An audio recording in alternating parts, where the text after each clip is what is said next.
Merely hours before she was due to perform the first gig of her Las Vegas residency, Adele issued a tearful video on social media explaining that the gigs wouldn't be going ahead for the foreseeable future. She cited the fact that COVID, amongst other supply issues, had caused her to not be ready to perform the first gig of this residency, and dare I suggest that this is indeed unforgivable on her part. It's fallen particularly badly on a day where we've lost a musical legend in the form of Meatloaf, someone who was performing in Las Vegas as well, right up to when he was physically incapable of doing so because of his illness. He was performing whilst frail, whilst not at his best, and those who went to those gigs have cited that his performance was subpar, but he carried on because he felt he owed it to his fans who had made him so successful to give his best possible performance. It also follows in the footsteps of the likes of David Bowie, who continued to perform despite being horrifically ill towards the end of his life and towards the end of his career.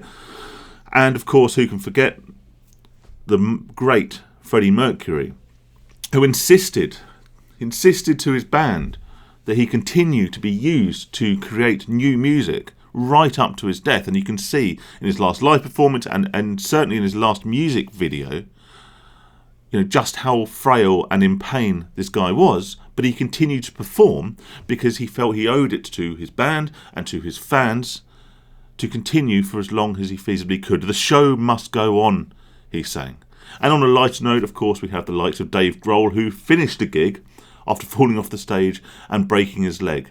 These are true greats. These are people who would not let adversity, be it in the form of a broken leg or a terminal, illness causing an incessant amount of unescapable pain. They wouldn't let these factors prevent them from performing and fulfilling what they believe to be their obligation to their fans and to their band and to all of those who supported them.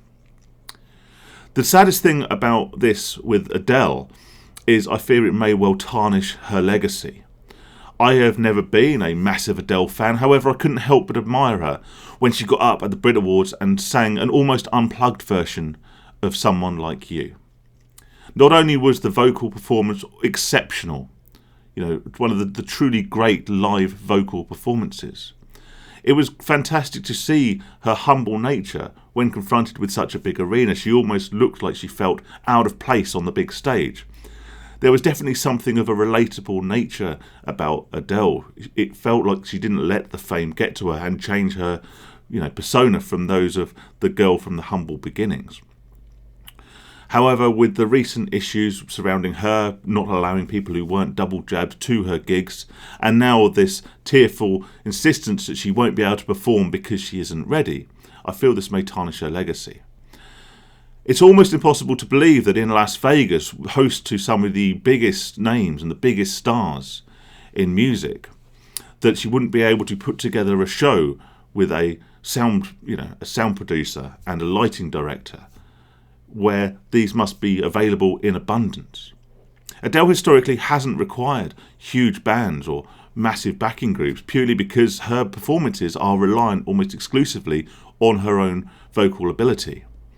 So I find it almost unfathomable that she couldn't put together a show in time for the first gig of this Las Vegas residency. People are immune now to people coming out and crying on social media. A grovelling, tear-filled social media apology is like water off a duck's back to anyone who has been around social media for any length of time. She won't be receiving, I believe, the sympathy that she believes she deserves, or certainly she expects to outweigh the disdain from those who have spent hundreds, thousands, and in some cases tens of thousands of dollars for seats at these Las Vegas shows. Unlike Bowie, Mercury, and even Dave Grohl, she doesn't feel like she owes it to the fans to, go out there and give her best performance, even whilst under maybe slightly difficult circumstances. I find it hard to believe she couldn't have gone out there and put on a show. But maybe this fame has got to her, and this new found entitled nature of hers means she doesn't feel like she owes it to anyone to do so. Stay safe and sane. All the best.